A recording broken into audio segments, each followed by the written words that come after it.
I have no idea what we're talking about today, but I really wanted to make a video. So hopefully if I just start rolling, we'll have an idea of what we're making as soon as, like, it's gonna happen. I need to get back into the swing of things, and it's been too long. It's been like a month, over a month now. We need to make something new. So we're gonna make something new, and I got this whole setup just looking exactly, well, mostly. I'll admit the shelves are a little messy behind me, but you know, it's fine. Whatever, don't worry about it. It's just roll the new intro. Yeah, let's do it. Let's do it.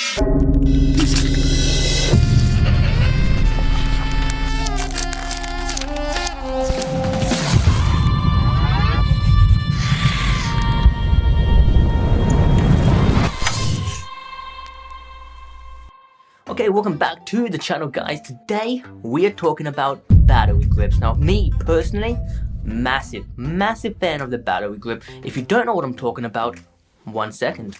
Here are two different examples of cameras with battery grips attached. Now, I personally love battery grips.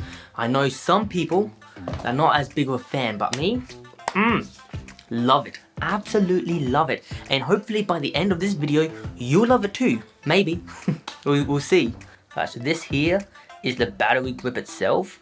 It's literally like an external extra grip. You can take your like regular mirrorless or SLR camera, you know, it has the regular grip. You can put something like this, the battery grip, or for this Canon one, it goes inside to where the normal battery is, and then on the other side here, you have this little locking mechanism, which basically screws into the bottom of the tripod grip.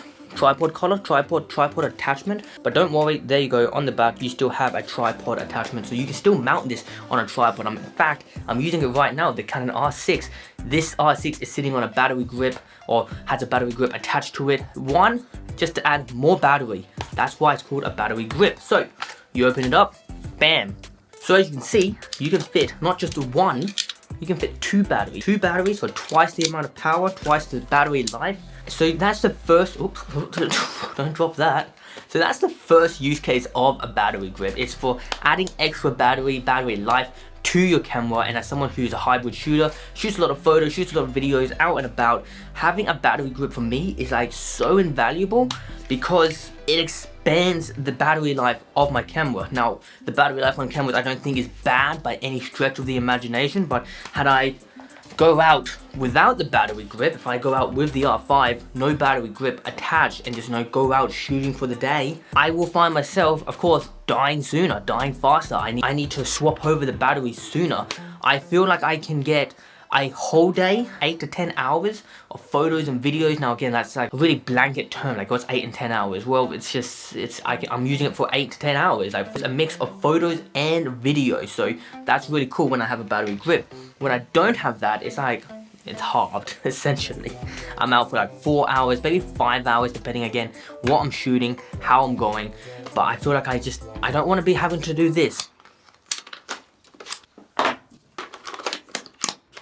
And then having to start shooting again, because that's just extra time. I don't want to have to keep swapping batteries over. Now granted, when I do have to swap the battery over, I have to swap 2 at a time, so that I guess is kind of a downside, or a little bit of a fault to the battery grip, where now you may go for twice as long, but now it might take you twice as long to put in 2 batteries opposed to the 1. But that's not all the functionality a battery grip offers for you. Second functionality, which I, again, am a massive fan of, is it's a grip.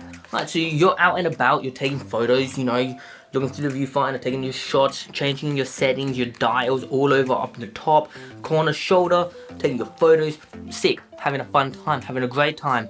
But then, you might take a portrait, and not just like a portrait, but you're gonna take a portrait photo. Now, I hate like how much extra, I know, not effort, but I hate how just my arm just has to, bam, you're there. It's a pose. It's a pose you're making when you're, bam, portrait. And it's not the most comfy way to take a portrait shot, because your arm has to now come up, your shoulder has to engage a lot more, opposed to having the battery grip installed.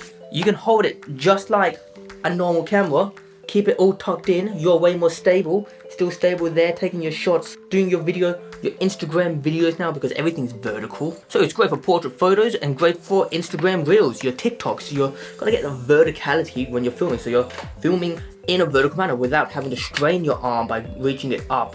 And that's just, it's not as comfy. Here, super comfy. So that's another great part about using a battery grip, is that it just makes portrait shooting way easier. Another great thing about these battery grips in particular, and I'm pretty sure most battery grips, you have a shutter release button, multi-function button, and a dial on the top and on a dial on the back. So you get the same functionality that you would taking a landscape photo, all your dials, all your controls. You get the exact same functionality, the shutter button included and everything over here. So you can change your shutter speed, your aperture, take the photo, and it's just way more comfy than anything. It's way more comfy than doing it like this. Just battery grips. Another good thing about this that just happens to kind of like play out is that these lenses are massive. These are massive lenses.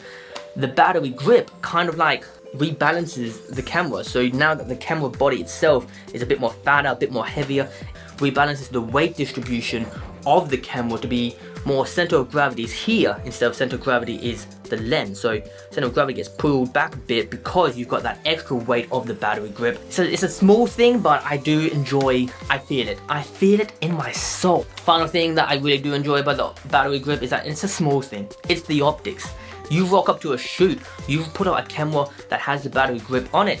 It looks like one of those professional cameras that other photographers are shooting on, like the R1, 1DX, Z9. All of those pro bodies, they have built-in integrated battery grips for the exact same reasons that I'm listing up here. You get better battery life, you get more ergonomic controls over here. But because now my camera, you know, it has that kind of, that shape, it's got that shape of the battery grip, of just being like a massive camera. Optics, to like, you rock up to set, your client's happy, you're gonna be like, yo, what's up? I'm here to shoot the wedding, shoot the venue, shoot the event, here to film some stuff.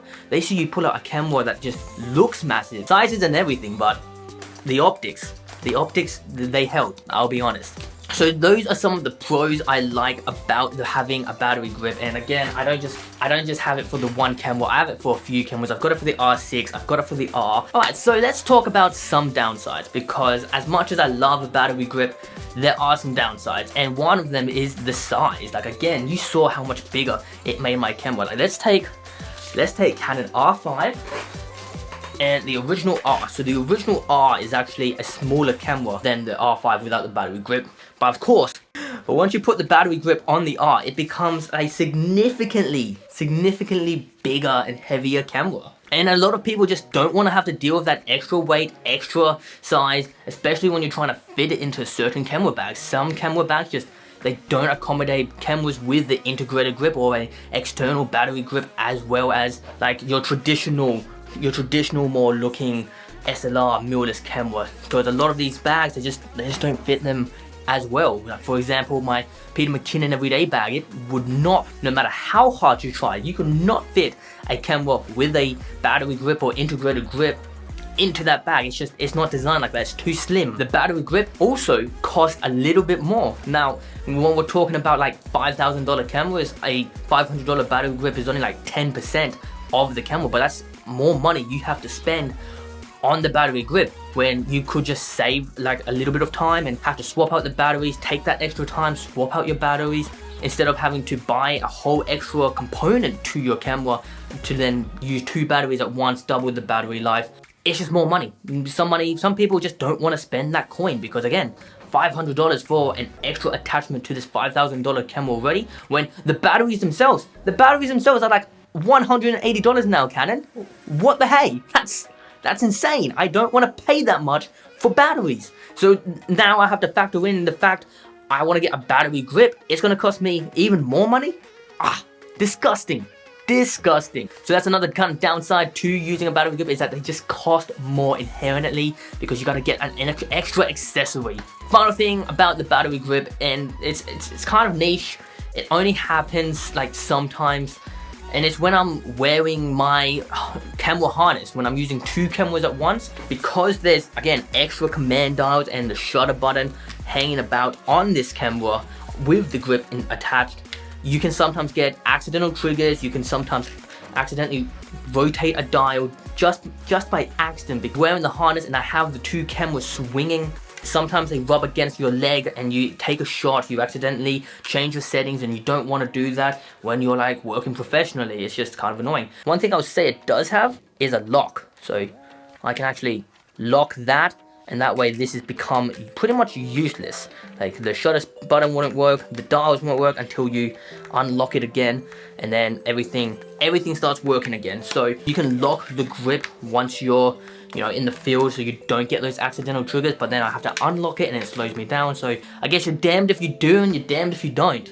Okay, but those are just my thoughts and feelings on the battery grip. I personally love them. I own 3 battery grips for 3 different cameras, so you can see that I like it. I like it a lot, and I'm kind of tempted to get like a second battery grip for the R5, so when I'm out shooting, R6 and R5 both can have the battery grip. Maybe. I don't know. I'm still thinking about it, but as you can see, big fan. Hopefully that was a quick video for you guys about battery grips, and maybe you learned something, maybe you like the idea of a battery grip, maybe it opened your mind, and maybe you're like, oh, you know what, maybe I will. Maybe I will go take a look at the battery grip again. Or maybe you still just hate them. You just despise them. You're like, I don't want that extra weight, and that's also fine. I just wanted to make a video about an accessory for cameras that I think doesn't get talked about enough, and give my 2 cents on it. So that's it, guys. Have a good morning, evening, and night whenever you're watching this, and I'll see you in the next one.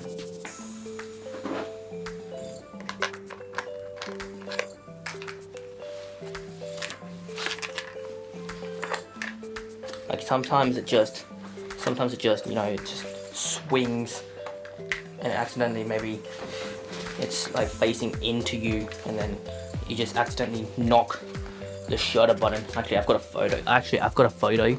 I'll flash the photo of just my leg walking, because I accidentally took a shot while using this.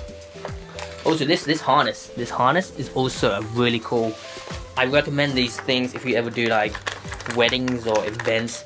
Having 2 cameras, 2 different bodies with 2 different lenses, super helpful. That's it.